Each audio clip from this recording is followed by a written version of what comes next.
Guys आज हम बताएंगे यूट्यूब पर फेमस होने के लिए आपको क्या क्या करना पड़ेगा। और इसमें गाइस आपको एक या दो वीडियो या 3 वीडियो डेली अपलोड करने पड़ेंगे। ये तो विशेष ध्यान रखना भाइयों। बादाम बताऊं, आप अपनी समस्या बताएं यूट्यूब पर। अगर ऐसा नहीं कर सकते तो किसी समस्या का समाधान बताएं यूट्यूब पे, तो आप जल्दी सक्सेस हो जाओगे और अपना आगे बात कोई ना कोई खूबी तो आपके अंदर ज़रूर मौजूद होगी। आप लोगों को हंसा भी सकते हैं और दूसरा काम लोगों को बहुत ज़्यादा हंसा सकते हैं तुम। ठीक है भाई, और मैं वीडियो बना रहा हूँ तो मुझे फॉलो कर लें और सब्सक्राइब ज़रूर कर लें।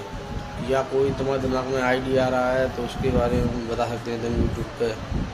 ठीक है भाइयों, और या फिर कोई मार्केट में नया प्रोडक्ट लॉन्च हो रहा है तो उसके बारे में बता सकते हैं। तो ऐसी वीडियो देखने के लिए हमारी वीडियो को शेयर ज़रूर कर दें।